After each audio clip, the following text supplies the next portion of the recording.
So people have asked me, Harley, you do a lot of reviews on bikes.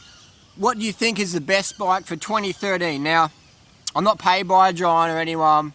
I actually don't even own a Giant currently, but if I was getting in the market, I would get one based on the current data for 2013. The Giant TCR Advanced smokes the competition. Now, what I really enjoy about this video I'm going to promote in a second is that Giant have done their homework. They're like, this is the numbers we got to reach, and we got to go past that.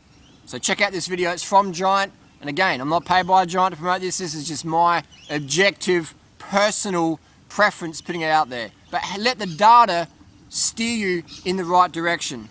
Check this out.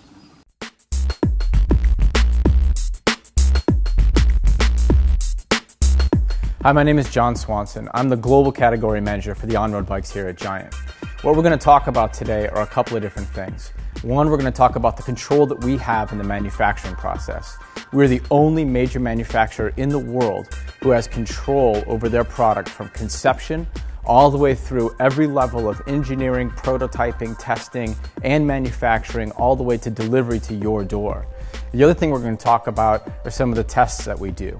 We have 3 tests we're going to go over today. One is a measurement, the other one is about torsional stiffness, the other one is about bottom bracket stiffness. What all of these tests relate to are the ride characteristics for the performance on-road bikes that we produce here at Giant. So what we're going to do today is I'm actually going to show you something we've never shown you before.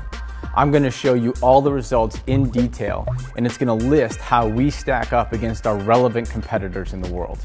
So as you know, a lot of these tests are not new. They're industry standard tests.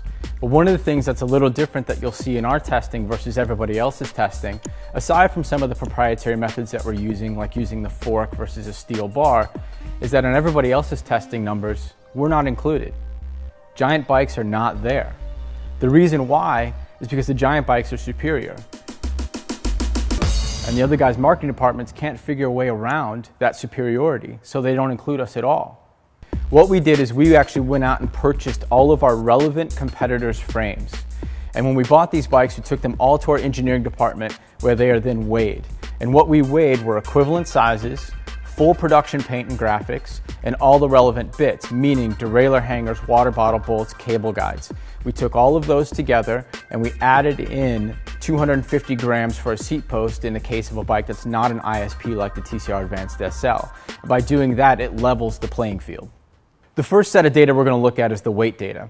As you can see, the top of the list is the TCR Advanced SL. This is a medium weight frame, full production C&G, all the aluminum bits with an uncut ISP and an uncut fork. It comes in at 1,300 grams. As you move down the list, the weights get heavier. Second on the list is 15 grams heavier. But then as you get down towards the bottom of the list, even as you start to get into halfway down the list, the weights exponentially increase. The last bike on the list is well over a kilogram heavier than a TCR Advanced SL. That's 1,000 grams heavier for a frame, fork, and seat post. That's insane. So obviously weight is a key component when we're talking about any performance level product, but it is by far the least important when you're talking about a performance level road bike. Stiffer is always better. You can have the lightest bike in the world, but if it rides like a blob of jello, it doesn't make any difference at all. What you want are key performance characteristics, one in torsional stiffness, one in bottom bracket stiffness. Your torsional stiffness, those are your steering inputs. When you're railing through a corner at 50 miles an hour, you want to make sure that your front wheel and your rear wheel are follow the same line, or else you've got big problems. Your bottom bracket stiffness is all about your pedaling efficiency. You want whatever you put into those pedals to turn into forward motion. The stiffer the bike is in the bottom bracket, the better you are in terms of efficiency. So the next test we're going to talk about is the torsional stiffness test. How we administer this test is we lock the back end of the bike into a steel fixture so it cannot move. We also use the proprietary manufacturer supplied fork when we do this test. We measure the deflection at the end of the fork in Newton meters. Now this test is going to differ from some of the other testing methodology that you'll see in the cycling industry. The main difference is the fact that we use the manufacturer supplied fork versus using a steel bar that some of the other manufacturers will use. The main problem with using a steel bar is that it's not realistic. You don't ride a frame with a steel bar. You're riding a frame and a manufacturer's proprietary fork. By using the fork along with the frame, we get a more realistic sense of how a bike will actually corner. The bottom line behind torsional stiffness is all about cornering stability. It doesn't have anything to do with weight, it doesn't have anything to do with bottom bracket stiffness. It's all about confidence-inspiring handling when you're ripping through the fastest corner you can possibly think of. So the next set of data we're going to look at here are the torsional stiffness results. As you can see from the chart, the Advanced SL ISP bike absolutely crushes it. But there are two other things I really want you to look at. One is the difference between an Advanced SL ISP bike and an Advanced SL seat post bike. Both these bikes come out of the same molds, they use the same construction techniques, they use the same carbon fiber content, and they have the same purpose and focus. But as you can see, by integrating the ISP into the entire structure, you gain a tremendous amount in terms of torsional stiffness. The other thing I want you to focus on is where our advanced level TCR sits.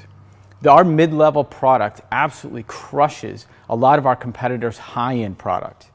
That is directly related to the fact that we have control over every piece of the manufacturing puzzle, all the way through from conception, all the way through to delivery. Nobody else can do that, hence nobody else can hit those results.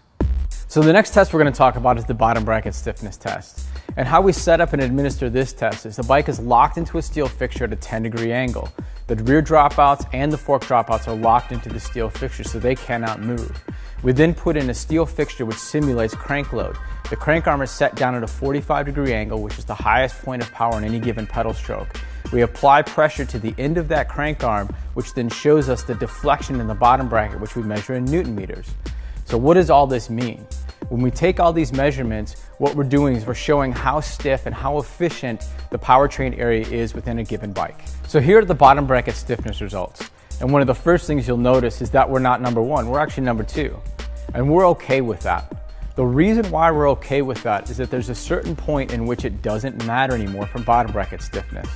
As a human, we are only so strong. You can only flex a bike so much. If you look at the top 5 of the stiffness chart and the results that we have here, that top 5 is beyond the normal limits of a typical rider.